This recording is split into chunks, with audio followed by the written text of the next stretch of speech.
नमस्ते।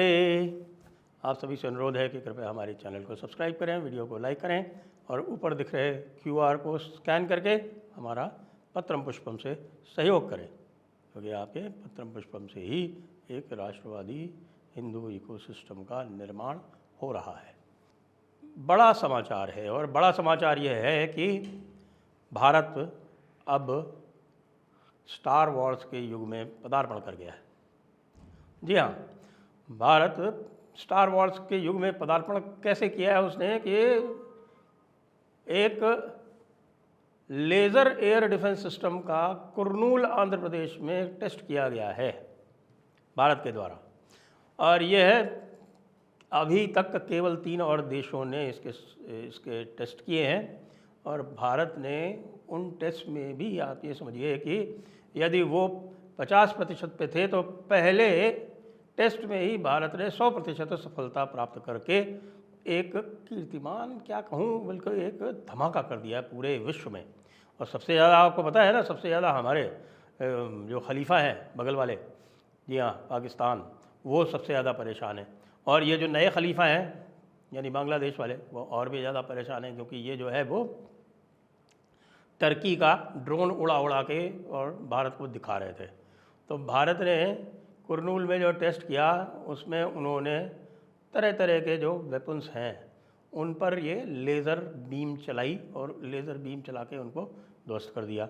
यानी उसमें फिक्स्ड विंग एयरक्राफ्ट भी थे और आपकी मिसाइल्स भी थी और स्वॉर्म ड्रोन्स भी थे, और सबको 100% निशाने के साथ में उनको उड़ा दिया। किससे? केवल एक लेज़र बीम से। और लेज़र बीम का भी आप ये देखिए कि उनका भी जो कवरेज है लेज़र बीम का, वो इस प्रकार से किया वहाँ पर कि लेज़र बीम को क्रॉस करके कोई जा ही नहीं सकता। लेज़र बीम को आपने एक बार डायरेक्ट करके और उसको लॉक कर देते हैं और तुरंत उसका पूरा सिस्टम जला देती है वो। और जैसे सिस्टम जलता है तो वो पूरा का पूरा एयरक्राफ्ट डिसेबल हो जाता है, अपने आप धड़ाम से ज़मीन पे गिरता है। आग भी लग जाती है, जो छोटे होते हैं उनके अंदर। जो फिक्स विंग एयरक्राफ्ट था उसमें भी आग लग गई। फिक्स विंग छोटा एयरक्राफ्ट था, पूरे जो बड़े वाले हैं उनके लिए अभी आगे और कहानी बाकी है। जी हाँ, कहानी बाकी ये है कि इसी का अभी 30 किलोवाट का है, इसके बाद 50 किलोवाट का टेस्ट होना है और फिर उसके बाद टेस्ट होना है आपके 100 किलोवाट का। तो जो 50 किलोवाट का होगा जो सिस्टम, वो आप ये समझिए कि जो मीडियम फाइटर इत्यादि हैं उनको भी टैकल कर लेगा। और जो 100 किलोवाट का होगा वो तो बॉम्बर इत्यादि जो हैं उनको भी वो टैकल कर लेगा। यानी कि जो ये आपके फाइटर बॉम्बर हैं, F-16 वगैरह हैं, तो F-16 के लिए जो 100 किलोवाट की जो एनर्जी है, 100 किलोवाट की डायरेक्टेड बीम F-16 को गिराने के लिए पर्याप्त है। और जो 300 किलोवाट का है साहब, वो जो 300 किलोवाट वाला है वो तो जो बैलिस्टिक मिसाइल्स हैं बड़ी बड़ी, उन बैलिस्टिक मिसाइल्स को भी नष्ट कर देगा। और चूंकि यह प्रकाश की गति से चलता है तो कितना भी तेज क्यों ना हो कोई मिसाइल, चाहे हाइपरसोनिक हो, चाहे हाइपर से भी हाइपरसोनिक हो, मैक 10 पे हो, या बैलिस्टिक मिसाइल जो है जो मैक 25 पे री एंट्री करती है, कैसी भी हो, 1 सेकंड लगेगा आपको फोकस करके लेज़र बीम डायरेक्ट करके और उनको ख़त्म करने पे। ख़ास तौर से जब 300 किलोवाट वाला जो वेपन है वो तैयार हो जाएगा तो आप ये समझ लीजिए कि भारत का जो एयर डिफेंस है वो परफेक्ट हो जाएगा। अब आप कहेंगे कि भाई ये खामख्याली की बात है। आपको एक किस्सा सुनाता हूँ। ये किस्सा है लगभग जब परवेज़ कायानी हुआ करते थे पाकिस्तान के सेनाध्यक्ष, उस समय की बात है। आप देखिए, ये जो गिलगित बाल्तिस्तान का क्षेत्र है, तो गिलगित बाल्तिस्तान में आपको सियाचिन ग्लेशियर पता है। सियाचिन ग्लेशियर में हमारी सेनाएं तैनात हैं। सियाचिन ग्लेशियर के नीचे एक गयारी नाम का एक स्थान आता है। वो गयारी में पाकिस्तान है, यानी सियाचिन से नीचे, वहाँ पर उन्होंने अपनी सेनाओं को डिप्लॉयमेंट कर रखा है, वो सियाचिन से नीचे।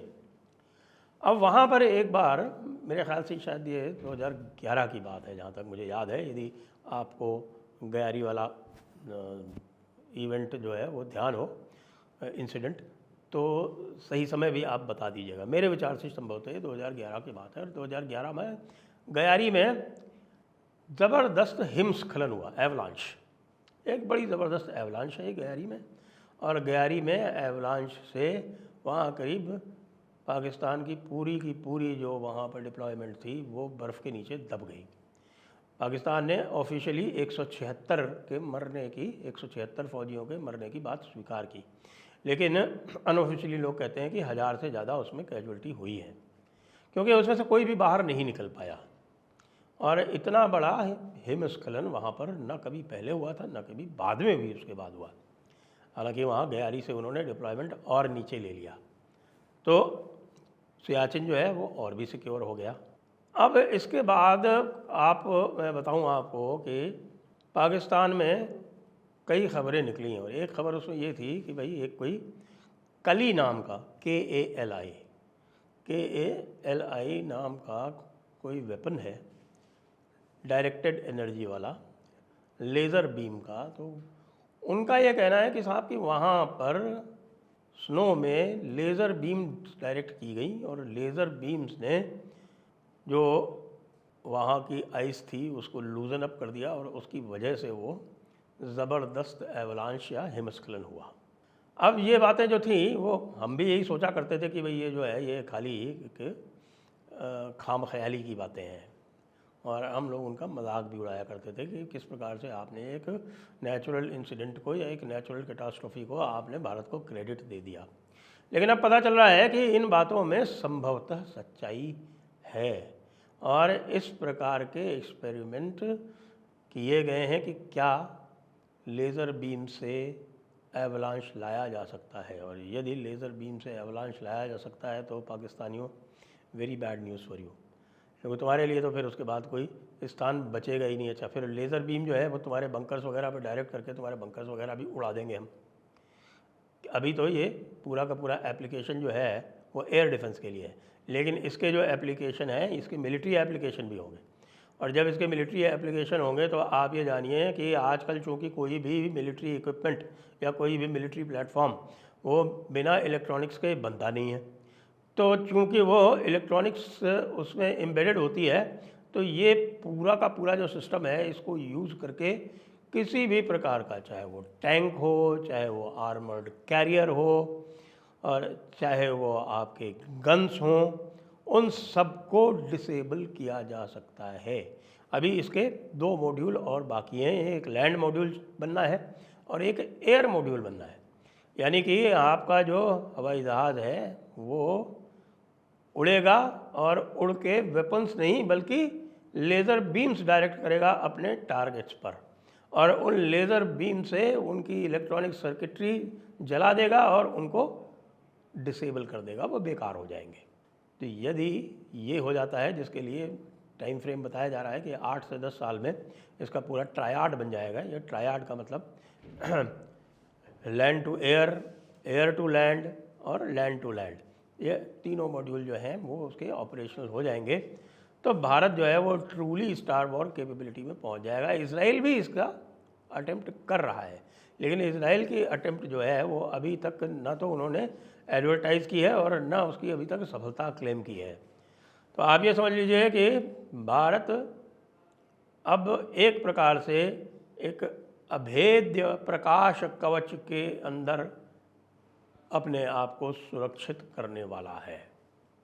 इससे पूरे साउथ एशिया की जो सामरिक स्थिति है वो पूरी तरह से बदल जाएगी।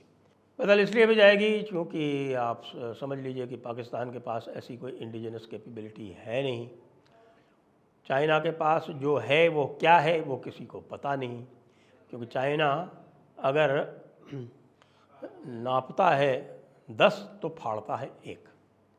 यानी चाइना की अगर कैपेबिलिटी 1 होगी तो वो ब्रैग करेगा कि मेरे पास 10 की कैपेबिलिटी है। इसलिए चाइना की कैपेबिलिटी पे कोई भरोसा किया नहीं जा सकता। इस समय भारत जो है वो इस कैपेबिलिटी में पूरे विश्व में सबसे आगे चला गया है। सोचिए ज़रा, कल्पना कीजिए कि 10 वर्ष बाद आज से कोई युद्ध होता है और उस युद्ध में एक कंट्रोल रूम में बैठ के भारत शत्रु के सारे जहाज़ों को नष्ट कर देता है खड़े खड़े। क्यों?